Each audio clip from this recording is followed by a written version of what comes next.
Hola amigos de Recuperando Historias, hoy es domingo 13 de octubre por la tarde y les habla Everardo Treviño Garza, un aficionado al estudio del pueblo sefaradí y en concreto al estudio de su paso por el noreste novohispano o por el norte mexicano y el sureste tejano. Bien, sobre ese tema, tampoco observado por la historia oficial mexicana o tejana, pues es un mundo por comentar, por descubrir, por analizar. Y en esta ocasión vamos a hablar un poquito sobre el tema. Ya ha pasado la fecha de mayor impacto en el calendario judío, que es el Yom Kippur, o el Día del Perdón, y ante la guerra que está desarrollándose y que va escalando día a día en el Medio Oriente, pues si ya teníamos eh, una gran cantidad de datos históricos por platicar y conversar en este canal, pues este evento ha sido un catalizador para los que nos interesa este tema, ha sido aparte de impactarnos, nos ha acelerado todo el proceso de investigación y de interés, independientemente de que no conozcamos mucho sobre el tema de la guerra. Sí conocemos sobre otro tema que ha afectado al pueblo judío a través de los milenios, que es su necesidad de su naturaleza diaspórica. Y más que naturaleza, porque es una palabra no correcta, es las presiones que ha sufrido a través de toda su historia para finalmente decidir emigrar y salir de los lugares a donde ha pasado siglos viviendo y en donde ha echado raíces y donde ha aportado gran cantidad de sus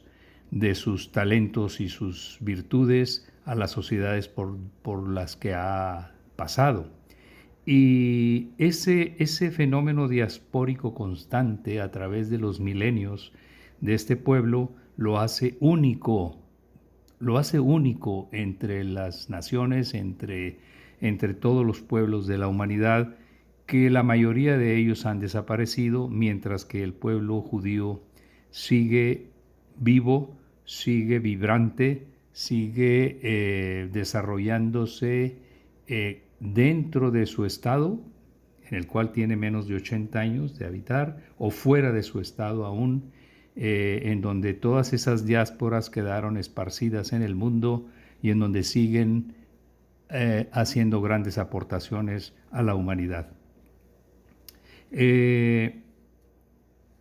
Siempre desde muy niño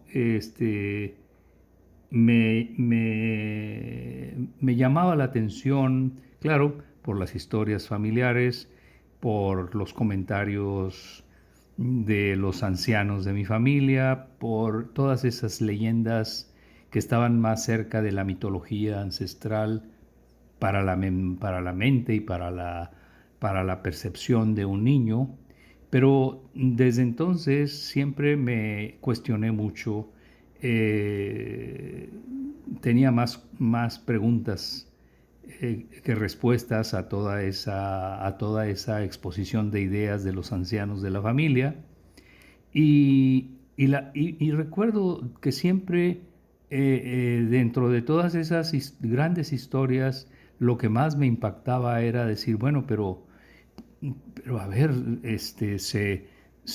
parten las familias, unas quedan en el otro continente y otras se tienen que venir a abrir nuevos caminos, a empezar de ceros. ¿Qué sintieron esos ancianos, esos padres, esos abuelos cuando ven partir a sus hijos y a sus nietos a la aventura? No sabían ni iban a conocer jamás si llegaban con bien o no llegaban con bien, si habían sobrevivido, si habían logrado avanzar en el nuevo medio a donde iban a huir, etcétera, etcétera, etcétera, ante todos los peligros que había. Y así, por ejemplo, pues estas grandes historias bueno, de manera muy general todos entendemos, o la gran mayoría entendemos. Sabemos que el pueblo judío ha sufrido esclavitud, y cuando hablamos de esclavitud, recordamos Egipto. Sabemos que sufrió exilios, grandes exilios, y cuando hablamos de exilios, se nos viene a la mente Babilonia, que fue dominado, que fue desplazado, que fue regresado a su tierra, y cuando hablamos de esto, pues se nos viene a la mente Persia, que fueron ocupados, y cuando hablamos de ocupaciones estamos hablando sobre todo de Roma, pero también de Grecia, que fueron expulsados, y cuando hablamos de expulsiones pueden ser varias sociedades, pero la que nosotros como latinoamericanos se nos viene a la cabeza pues es el Imperio Español. Sabemos que fueron perseguidos y procesados, y se nos viene a la cabeza la Inquisición española. Sabemos que fueron sacrificados y hicieron las veces de corderos, y fueron quemados, ¿no? Ya no en este caso en piras inquisitoriales, pero sí en hornos crematorios, y se nos viene a la cabeza el nazismo, Alemania y el holocausto de la Segunda Guerra Mundial. Estoy tratando de incluir de manera así muy general todos estos eventos que se traducen en diásporas finalmente, se traducen en desgajamientos familiares, se traducen, y es una palabra que generalmente la historia oficial no la incluye, la deja como al margen, que implica un enorme sufrimiento, un enorme sufrimiento. De por sí la vida del ser humano implica lucha, implica tener que vencer adversidades, tener que sufrir en muchos casos para lograr crecer, pero bueno, aquí estamos hablando ya de sacrificios obligados, de sacrificios producto de coerciones, producto de abusos de poder, producto de abuso ante la no agresión del pueblo del libro, es decir, y ante la no reacción del pueblo del libro, y ante la fragilidad en que se encontraba respecto a los egipcios, a los babilonios, a los persas, a los griegos, a los romanos, a los españoles, a la Inquisición, al pueblo alemán, etcétera, etcétera, etcétera. Bien, pero por un momento, ahorita vuelvo a revivir lo que desde mi niñez me movía a cuestionarme como niño, luego como joven y luego como adulto, y ahora ya de hombre mayor. Imaginémonos por un momento nada más, todos estos episodios y todo lo que dejaron en la mentalidad del pueblo judío. Y aún más, como occidentales, cuestionémonos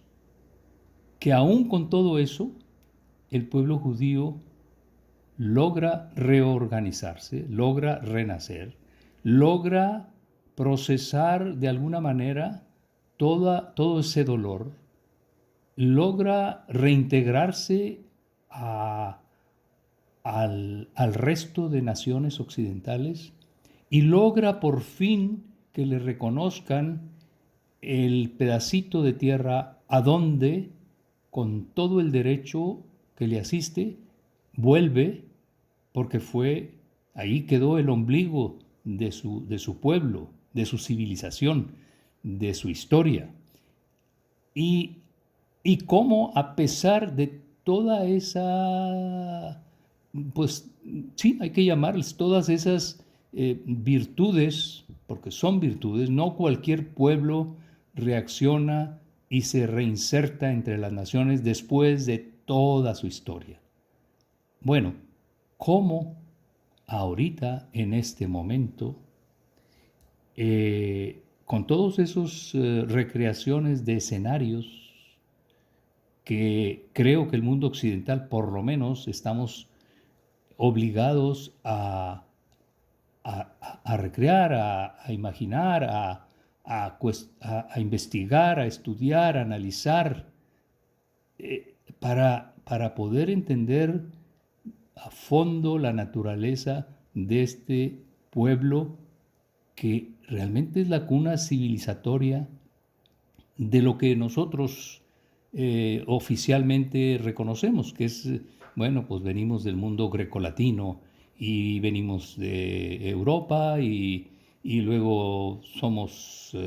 mestizos en América Latina, pero recibimos toda esa influencia y luego logramos desarrollarnos ya como sociedades nuevas, etcétera, etcétera, etcétera. Pero finalmente, en el terreno del desarrollo, no solo religioso, claro, es la cuna del monoteísmo, es la madre de donde deriva tanto el cristianismo como el islamismo, pero no solo eso, sino que el gran desarrollo en todo el abanico de producción intelectual que tiene Occidente, tiene una influencia enorme este pueblo y esta civilización que se remonta milenios atrás y que ahorita en este momento Occidente extrañamente desconoce, una buena parte de Occidente. Y claro, uno entiende hasta cierto punto que en un conflicto bélico tiene que haber una serie de estrategias, que tiene que haber valores entendidos entre los mandatarios, que tiene que haber una serie de planificación y que no sabemos en qué va a derivar todos los hechos que se están ahorita suscitando bélicamente en el Medio Oriente, pero que lo que sí podemos decir es que independientemente de esas estrategias, la sociedad occidental está dejando de reaccionar de manera equilibrada y está dejándose llevar por una serie de ideologías, de informaciones que ocultan la verdad integral de lo que está realmente pasando y manipulan la realidad que debemos conocer nosotros como ciudadanos comunes y corrientes, pero que finalmente nos interesa porque está el futuro de nuestros hijos y nuestros nietos, porque está en ciernes una guerra que puede escalar a magnitudes que desconocemos, pero mucho mayores a las de este momento. Y, y bueno, eh, regreso a la idea con la que empecé este video. Creo que el ejercicio mental que podemos desarrollar es nosotros en Latinoamérica, por un momento meternos al problema, pero de una manera responsable. No dejar que las pocas o las muchas, en este caso, noticias que nos llegan ya con toda una intención prefabricada a través de redes sociales, a través de noticieros, no sé, YouTube, Facebook y otras redes sociales, más los medios noticiosos, televisivos o periodísticos, como van retratando pedacitos de la realidad, pero la mayoría de las veces editados y orientados hacia cierto propósito. No nos dicen la verdad completa. Tal vez el tiempo y son negocio, son negocio, la televisión, la prensa es un negocio más, pero independientemente de eso, nosotros como pobladores de este mundo tenemos un poquito de, así como entramos a las redes, así como navegamos en internet, así como tenemos ahorita muchos recursos para irnos informando e integrar esa información y acercarnos un poquito más a la verdadera realidad, a la realidad, ¿sí? Y como occidentales, además, entender esta realidad. Y repito, vuelvo a como inicié este video, es vamos a recrear los escenarios a los que se vio enfrentado este pueblo milenario, casi que les puedo decir siglo tras siglo, tras siglo, tras siglo, tras siglo. No es el caso ahorita enumerar qué ocurrió cada siglo desde la creación del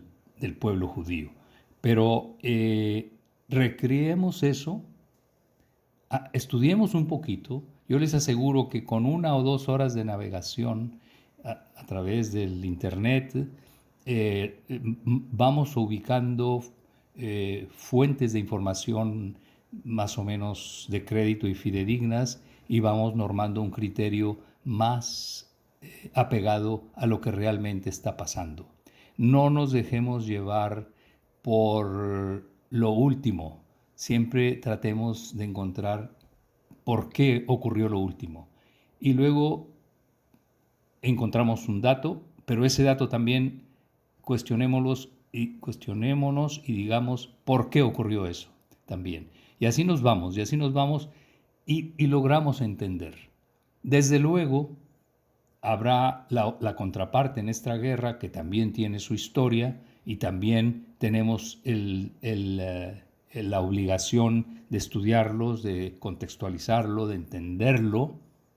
pero, pero no pasemos por alto las razones que tiene el actual Estado de Israel y el pueblo judío para reaccionar como lo está haciendo. Tal vez en nuestro interior, heredado por la historia, y en este caso la humanidad, y en este caso Occidente en particular, quiere entender o quiere razonarlo como el mundo lo razonó hasta el momento del Holocausto. Pero eso, ahorita en este momento, no puede ser. O sea, no podemos decir que todo está bien y que se puede repetir otro holocausto cuando en realidad ya existe un Estado para el pueblo judío, que es el Estado de Israel, diverso, democrático, plural, y que está insertado y rodeado de sociedades dictatoriales, terroristas, cuyo objetivo primordial es la desaparición del pueblo judío, aunque le quieran disfrazar como que no es contra el pueblo judío, sino que es contra las ideas del sionismo, etcétera, etcétera, etcétera. Analicémoslo fríamente, pero con toda la atención que esto requiere, y veamos que no es tan simple. No le podemos exigir a Israel que se conduzca como en la década de los 30 en Europa, o que se conduzca como en el siglo XIX ante Rusia, o que se conduzca, como el siglo XVI en América Latina ante la Inquisición española, o que se conduzca como se tuvo que conducir ante el Imperio Romano, o ante los persas, o ante los babilonias, o ante los egipcios, etcétera, etcétera, etcétera. Tratemos de verlos como pares. Es otra nación y son seres humanos que, igual que cualquier otro pueblo, tiene todo el derecho a reaccionar, a defenderse y a evitar que lo vuelvan a liquidar, que lo vuelvan a intentar desaparecer. Bien, amigos de Recuperando Historias, es una reflexión sencilla de este domingo, primer domingo posterior al Yom Kippur 2024 para nosotros.